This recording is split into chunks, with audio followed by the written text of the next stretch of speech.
Elle a bouleversé le cinéma français. Elle a incarné la liberté, le scandale, la sensualité à l'état pur. Son nom seul évoque une époque révolue, une lumière dorée sur les plages de Saint-Tropez, une voix douce et rebelle à la fois. Brigitte Bardot, ou tout simplement Bébé, une icône parmi les icônes. Aujourd'hui pourtant, à plus de 90 ans, la légende vacille. Selon des sources proches, l'actrice a été hospitalisée d'urgence dans un état jugé critique. Aucun communiqué officiel, aucun mot de la part de ses proches. Le silence. Et dans ce silence, une inquiétude grandissante. Que s'est-il passé? Qu'est-ce qui a conduit cette figure mythique à être transportée en urgence dans une clinique du sud de la France? Elle qui vivait retirée du monde, loin du tumulte des projecteurs. Depuis des décennies, Brigitte Bardot s'était murée dans la solitude choisie, entourée d'animaux, protégée du regard des hommes. Une vie presque fantomatique, après avoir été l'une des femmes les plus photographiées, les plus désirées, les plus commentées au monde. Mais derrière l'icône, qui était vraiment Brigitte? Que sait-on réellement de la femme, de ses blessures, de ses secrets, de ce qu'elle n'a jamais dit? Dans cette vidéo, nous allons vous emmener derrière les murs de la madrague, derrière le miroir brisé de la célébrité. Explorer les failles d'un destin extraordinaire, mais aussi profondément humain. Car au-delà des sourires figés, des robes légendaires et des films inoubliables, il y avait une âme, fragile, révoltée, en quête de sens. Brigitte Bardot vit-elle aujourd'hui ses dernières heures? Ou bien est-ce une nouvelle épreuve dans une vie déjà marquée par tant de tempêtes? Une chose est certaine, le monde retient son souffle. Et il est temps, maintenant, de regarder au-delà de la star et de découvrir ce qui reste quand les projecteurs s'éteignent. Elle est allongée, quelque part, dans une chambre blanche. Une pièce silencieuse, sans projecteur, sans miroir, sans maquillage. Le monde, dehors, continue de tourner, sans bruit pour elle. À plus de 90 ans, Brigitte Bardot ne joue plus, elle ne pose plus, elle ne séduit plus, elle respire. Ou plutôt, elle essaie, un souffle difficile, une fatigue qui ne part plus. Et ce corps, autrefois adoré, photographié, immortalisé, ce corps qui grince, qui ne suit plus, qui s'effondre. Elle est là, comme une coquille vide, une étoile éteinte, hospitalisée, d'un coup, sans prévenir. Loin de ses chiens, loin de sa maison, loin du bruit de la mer. Mais ce n'est pas une histoire de vieillesse, ce n'est pas une simple page tournée. C'est un effondrement lent, poignant, d'une femme qui a tout donné à la lumière, avant de s'en protéger, comme on fuit un incendie. Car Brigitte n'a jamais voulu être une sainte, ni une statue, ni une image accrochée au mur. Elle voulait vivre, et puis, à un moment, elle a voulu fuir, on l'imagine encore, cheveux défaits, pieds nus, rire au bord de la mer. On l'imagine danser dans une cuisine, nue peut-être, en chantonnant. Mais la vérité, c'est qu'elle s'est enfermée dans sa solitude, comme d'autres se jettent dans une carrière, une vie de silence, de lettres écrites à la main, de portes closes, un choix, un refus du monde, un refuge. Et maintenant, ce corps dit non. Il abandonne. Il l'envoie là où elle ne voulait pas aller. L'hôpital, les machines, les médecins, les tubes. Elle qui détestait ça, qui redoutait les piqûres plus que la vieillesse. Elle qui préférait souffrir que se soumettre. Ce n'est pas une chute, c'est une métamorphose, l'ultime. Le moment où le mythe laisse toute la place à l'humain. Pas celui qu'on voit dans les photos d'archives ou dans les vieux films en noir et blanc. Celui qui tremble, celui qui pleure, celui qui pense à tout ce qu'il a été et à ce qui lui échappe. Les gens, là dehors, parlent. Ils s'inquiètent. Ils se demandent. Est-ce la fin? Est-ce un adieu? Mais elle ne répond plus. Peut-être qu'elle dort. Peut-être qu'elle s'en va doucement, sans bruit, comme elle a vécu ces dernières années. Et pourtant, malgré le silence, malgré la maladie, malgré l'effacement progressif, il reste quelque chose. Une présence, une force, comme une braise, juste là, qui refuse de s'éteindre. On ne devient pas Brigitte Bardot sans laisser derrière soi des traces, des blessures, des amours inoubliables. Son visage, son regard, sa voix, ils sont encore là, en nous. Et même si son corps lâche, même si le souffle est court, il y a quelque chose qui résiste. Ce n'est pas de la gloire, ce n'est pas de la beauté, c'est plus profond. C'est une lumière intérieure, farouche, indomptable, une part d'elle qui ne mourra jamais. Alors, ce soir, pendant que les médecins surveillent ces signes vitaux, pendant que les rumeurs vont bon train, pendant que le monde hésite entre l'hommage et l'oubli, nous attendons. Pas comme des journalistes, pas comme des curieux, mais comme des enfants devant une vieille légende, émus, fragiles et surtout reconnaissants. Brigitte Bardot ne nous appartient pas. Elle n'a jamais été une simple actrice. Elle a été une révolution, un cri, une blessure, une femme. Et aujourd'hui, elle est simplement vivante. Pour encore un instant. Elle n'a pas toujours été cette femme au silence majestueux, retranchée dans sa maison blanche, entre le ciel et la mer.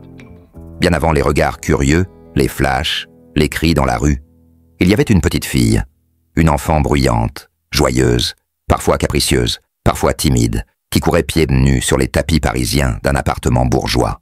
Elle s'appelait Brigitte, et elle ne savait rien encore de ce que le monde allait attendre d'elle. Son père, industriel, rigide, l'encourageait à se tenir droite, à respecter la discipline. Sa mère, plus douce, lui transmit l'amour de la danse. C'est sur ce fil tendu entre le devoir et la grâce que Brigitte Bardot a grandi. Elle avait le feu dans les yeux, cette impatience du mouvement, de la scène, mais aussi une peur invisible, celle de ne jamais être assez. Elle voulait plaire, elle voulait qu'on la voie et qu'on l'aime. À 13 ans, elle entre au conservatoire de danse. C'est là que son corps commence à parler pour elle. Non pas de façon provocante, pas encore, mais avec une précision, une vitalité, une liberté qui déjà dérangeait. Elle était là, différente, plus vibrante que les autres. Le regard des professeurs s'allongeait sur elle, celui des garçons aussi. Sans le savoir, elle était en train de devenir une image. Puis vient la photographie. À 15 ans, elle pose pour elle, le magazine. Et tout s'accélère. Sa beauté est un éclair, sa bouche entr'ouverte, ses yeux doux mais sauvages, ses cheveux lâchés comme une promesse. Le cinéma l'appelle. On lui propose un rôle, puis 2, puis 10, et elle accepte, mais pas par ambition, par instinct. Elle entre dans le cinéma comme on entre dans une pièce lumineuse en plein été. Elle éblouit sans le vouloir. Dès ses premiers rôles, elle dérange. Trop sensuelle, trop libre. Elle ne joue pas, elle est. Et cela suffit à faire trembler les normes. Lorsqu'en 1956, elle apparaît dans Et Dieu créa la femme, le monde s'écroule doucement. Brigitte Bardot n'est plus une actrice, elle devient un mythe. Elle incarne l'émancipation féminine, le désir sans honte, l'insolence douce d'une femme qui s'appartient. Mais le prix à payer est immense. Du jour au lendemain, on ne la regarde plus comme une personne, on l'observe comme une proie. La presse la traque. Les hommes la poursuivent, les femmes la jugent. Chaque geste devient un commentaire, chaque robe devient un scandale. Et dans ce tumulte, Bardot commence à perdre pied. Ce n'est pas la célébrité qui la tue, c'est le vacarme, le mensonge des apparences. Le déchirement entre la femme et la figure. Elle aime, souvent. Elle épouse, elle divorce, elle pleure, elle crie, elle s'enfuit, elle revient. Sa vie privée n'en est plus une. Les photographes se cachent dans les arbres. Les journalistes l'attendent à la sortie de ses bains. On la traite de déesse, puis de sorcière, puis de folle. Elle encaisse, mais elle saigne. Le public ne sait pas, ne comprend pas. Il veut que Bardot reste jeune, belle, joyeuse, qu'elle continue de séduire, de danser, de rire aux éclats. Mais Brigitte, elle, commence à se fatiguer. Elle sent le piège se refermer. Son corps ne lui appartient plus, son image non plus. Et elle commence à rêver d'un monde sans flash, sans cri, sans demande. Alors, doucement, elle se retire. Elle choisit de partir avant qu'on la pousse dehors. En 1973, à 40 ans à peine, elle quitte le cinéma. Une décision rare, immense, irréversible. Elle n'est pas partie avec fracas. Elle a juste dit « je n'en veux plus », comme une femme qui quitte un amant devenu trop envahissant. Ce retrait, personne ne l'a compris. On l'a traitée d'ingrate, on l'a oubliée. Mais Brigitte Bardot, à ce moment-là, a sauvé ce qui lui restait d'elle-même. Loin des studios, elle découvre une autre vérité. La nature, le silence, les animaux, des êtres qui ne jugent pas, qui n'attendent rien, qui aiment sans commentaire. C'est là, dans cette nouvelle vie, que Brigitte Bardot va renaître. Pas comme star, mais comme femme, comme présence, comme battante.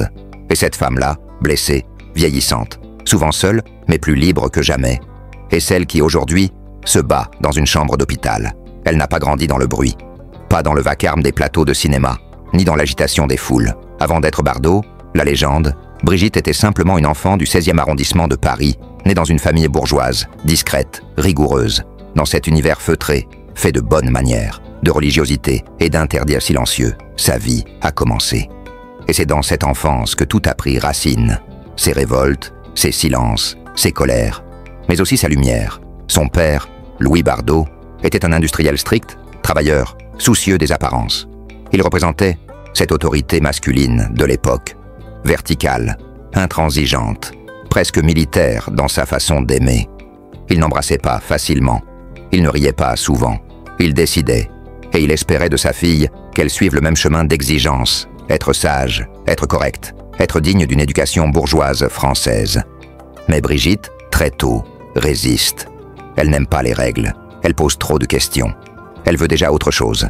Sa mère, Anne-Marie Totti Bardot, d'origine alsacienne, est plus douce, plus rêveuse, mais aussi extrêmement attentive à l'image, à la présentation, à l'ordre domestique. Elle surveille les coiffures, les vêtements, les manières de parler. C'est elle qui, en réalité, façonne d'abord l'image de sa fille. Dès l'enfance, elle l'habille comme une poupée, la coiffe, la place devant l'objectif. Une femme dure sous des allures délicates, qui veut briller à travers sa fille. Elle pousse Brigitte à faire de la danse, des photos, des castings. Pas pour le plaisir, pour réussir, pour être admirée, pour être choisie. Et Brigitte, au milieu de ce duo parental à la fois aimant et exigeant, se plie au début. Elle obéit, elle danse, elle apprend, elle sourit. Mais en elle déjà, quelque chose bouillonne, une envie folle d'exister autrement. Pas comme une jolie fille bien éduquée, mais comme une voix, une liberté. Il y avait aussi Midjanou, sa petite sœur, moins célèbre, moins médiatisée, mais présente, là, dans l'ombre. Deux sœurs si différentes, comme deux continents. Midjanou était plus calme, plus stable, plus effacée. Elle n'a jamais couru après les projecteurs, et pourtant, elle a cela joué un rôle essentiel, celui du témoin silencieux, de celle qui regarde Brigitte brûler, monter, chuter, renaître. Entre elles, l'amour a souvent été mêlé de distance, non par jalousie, mais par incompréhension. Brigitte, trop exposée. Midjanou, trop discrète. Deux vies parallèles, jamais vraiment croisées, mais la famille Bardot n'était pas un cocon. C'était un cadre, un décor rigide que Brigitte a tenté de briser toute sa vie. Son adolescence fut une lutte entre l'obéissance à ses parents et le désir de crier. Elle rêvait de danse, de théâtre, d'art, mais son père n'y voyait qu'un caprice. Il refusait même qu'elle épouse Roger Vadim, le jeune homme dont elle était follement amoureuse à 17 ans. Il jugeait ce mariage scandaleux, trop tôt, trop moderne. Brigitte, en larmes, menaça de se suicider si on lui interdisait cet amour. Elle avait 17 ans, et déjà, elle mettait sa vie en jeu pour sa liberté. Ce fut un point de rupture, un séisme familial. Finalement, à contre-cœur, Louis Bardot accepta, mais rien ne serait plus jamais comme avant. Brigitte comprit que pour vivre, il lui faudrait s'arracher, quitter, transgresser. Et elle l'a fait. Elle a choisi l'amour, le cinéma, le danger, plutôt que la sécurité de l'appartement familial. Et pourtant, malgré les tensions, malgré les fuites, Brigitte n'a jamais totalement coupé les ponts. Elle a souvent écrit à sa mère. Elle a gardé une tendresse profonde pour son enfance, même si elle en parlait avec ambivalence. La maison familiale, les dîners du dimanche, les étés rangés, tout cela, elle l'a haï, puis regretté, puis idéalisé. Plus tard, devenue mère elle-même, Brigitte ne trouvera pas la paix. Son fils unique, Nicolas, né de son mariage avec Jacques Charrier, a grandi loin d'elle, dans une autre famille, une autre histoire. Elle, déjà happée par la célébrité, ne trouvait pas sa place dans le rôle maternel. Ce fut une douleur immense, mal comprise, souvent jugée. Mais là encore, les racines comptent. Comment devenir une mère tendre quand on a soi-même grandi entre froideur et attente glacée? Brigitte Bardot ne s'est jamais vraiment sentie fille d'eux, ni vraiment sœur, ni vraiment mère. Elle est là qu'elle a été solitaire très tôt, même au milieu des siens. Une solitude intérieure qui s'est installée comme une seconde peau. Mais c'est aussi ce vide familial, ce manque de chaleur simple, qui l'a rendue si vibrante à l'écran. Elle cherchait, à chaque scène, à chaque regard, cet amour inconditionnel qu'elle n'a jamais vraiment connu. Sa famille l'a construite, mais elle s'en est aussi libérée. Et aujourd'hui, alors qu'elle se bat dans une chambre d'hôpital, ce sont peut-être les visages de sa jeunesse qui lui reviennent en mémoire. Le parfum de sa mère, les colères silencieuses de son père, les petits déjeuners avec sa sœur, et cette étrange nostalgie de ce qu'elle n'a jamais totalement eu. Dans l'ombre de Louis et Anne-Marie, d'autres figures familiales laissèrent leur empreinte. Cousins, tantes, oncles, dont la présence se faisait sentir lors des grandes réunions de Paris ou de Normandie. Il y avait tante Madeleine, femme opulente, rieuse, qui offrait toujours à Brigitte un collier de perles provenant de ses voyages. Ses bijoux, précieux mais lourds, symbolisaient déjà cette dualité entre beauté et contrainte. Quelque chose que la jeune fille portait en elle, sans le savoir. Il y avait aussi ses étés chez les cousins, dans la maison normande, où Brigitte goûtait à la liberté rurale, loin du carcan du 17e arrondissement. C'est là qu'elle apprit à grimper aux arbres, à courir pieds nus dans l'herbe, à sentir la terre sous ses doigts. Elle découvrit l'enfance qu'elle n'avait pas dans le faste du salon familial, une enfance sacrifiée ensuite à la célébrité, mais qu'elle emporta toujours en secret. Son grand-père maternel, Henri, était un homme réservé, ancien officier, marqué par la Grande Guerre. Il parlait peu, mais ses yeux brillaient quand il regardait sa petite fille. Avec lui, Brigitte retrouvait un regard aimant et distant à la fois. Un homme qui ne riait jamais franchement, mais dont le silence valait toutes les paroles. Il lui parla du courage, de la transmission, de la valeur des choses simples. Il lui donna un bicorne en cuir qu'elle garda toute sa vie, non par vanité, mais par souvenir. À 10 ans, elle gravit sur ce grand-père un éclat de sa poésie intérieure. Il l'emmenait marcher au bois de Boulogne, lui offrait un croissant chaud, rare concession affectueuse. Elle écoutait lui raconter ses lectures, ses rêves, ses désirs de grandeur. Il disait d'elle « Cet enfant est né pour se distinguer », phrase qu'il a suivie comme un mantra secret. Plus tard, ses propres enfants, car elle eut plus tard l'impression de faire exister la famille, furent toujours reconnus, même s'ils ne restèrent pas. Son fils Nicolas, en grandissant, devint une image partagée entre les enfants de l'ombre et ceux des flashs. Il est né en 1960, au moment où sa mère était au sommet. Trop tard pour accueillir un monde normal, trop tôt pour échapper à la lumière. Les premières photos, les premiers festivals, le nom de l'enfant ajouté à celui de la star. Tout cela le balaya. Il quitta la France jeune, chercha ailleurs, puis revint.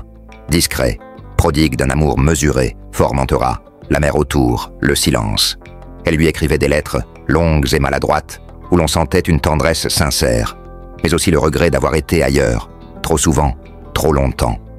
Elle y confiait ses peurs, celle de la perdre, celle de ne jamais l'avoir vraiment connue, celle de n'avoir jamais su être mère, par nature. C'étaient des lettres que l'on garderait, comme autant de confessions d'une femme qui ne s'autorisa jamais la routine, jamais la banalité. Un frère imaginaire, un rêve impossible. Elle songea souvent qu'un frère aurait tout changé, contrepoids à sa solitude. Mais ce rêve resta en elle, comme une blessure à m'ôter. Ce vide l'accompagna dans sa vie, comme un secret intime. Un frère qu'elle n'a jamais eu, qu'elle a commémoré dans ses moments de mélancolie, en regardant la mer, en pensant à un compagnon de vie, un frère de sang, une moitié manquante. Sa relation avec son fils n'a jamais trouvé la stabilité. Il y eut des rencontres, des repas improvisés à la madrague, des silences partagés, puis des départs. Nicolas grandit dans la défiance, comme si la célébrité maternelle le surveillait. Il devint artiste peintre, anonyme, discret. Sa peinture, parfois, évoquait les vides du paysage familial, les absences, les horizons vides. Une toile bleue, saturée d'un vide marin, le tout contre une maison blanche, trop lisse, comme un écho visuel des souvenirs de Brigitte. On parla aussi d'un demi-frère, fruit probable d'une liaison d'Anne-Marie avant mariage. Année après année, cette rumeur court. Brigitte ne confirma jamais, mais dans l'intimité, elle laissa des allusions amères. Elle évoqua un sang mêlé, une histoire non dite, un secret familial que personne n'osait mentionner. « On a toujours préféré le silence dans ma famille », disait-elle, et ce mot, silence, résonnait comme un écho dans sa mémoire. Le silence des secrets, des non-dits, des cœurs refermés. À chaque anniversaire de ses parents, chaque Noël, Brigitte faisait revenir sur le passé. Elle envoyait des cadeaux, des photos anciennes, des mots choisis. Elle choisissait parfois un présent, pour chacun, selon un souvenir précis. Un foulard à sa mère, un cadre pour sa sœur, des chocolats pour sa cousine Madeleine. Elle voulait maintenir un lien, fragile, ténu, entre celle qu'elle était devenue et ceux dont elle venait. Comme si la posture de star ne compensait jamais ce besoin trop humain d'appartenance, des clichés en noir et blanc. Lui, bébé dans les bras de sa mère. Elle, à 6 ans, s'échappant de table pour jouer. Un jour en Normandie, toutes deux avec Toto, son premier chien.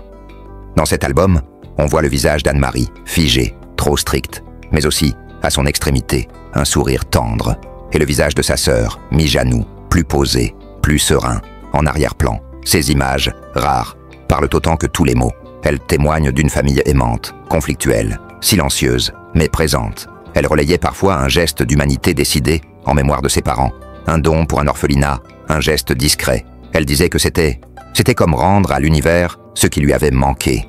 Chaleur, tendresse, reconnaissance.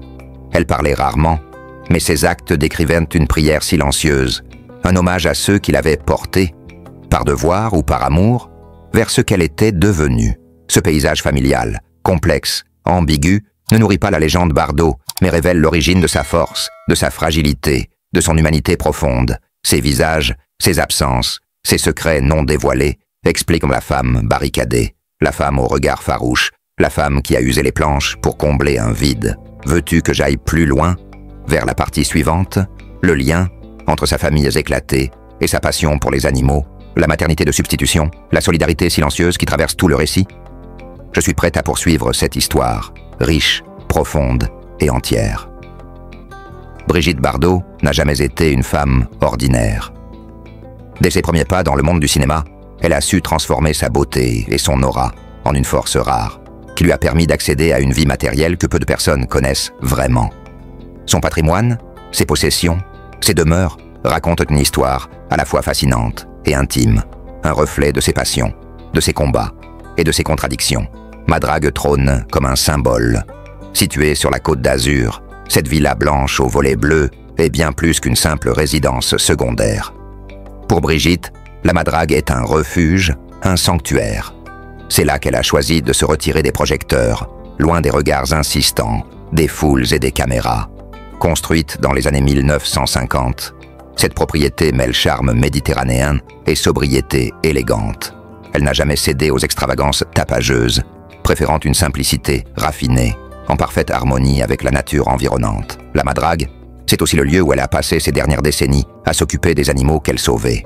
L'immense terrain, bordé de pins et d'oliviers, abrite aujourd'hui une véritable réserve, un sanctuaire pour les chevaux, les chiens, les chats, et tant d'autres bêtes qu'elle considérait comme sa véritable famille.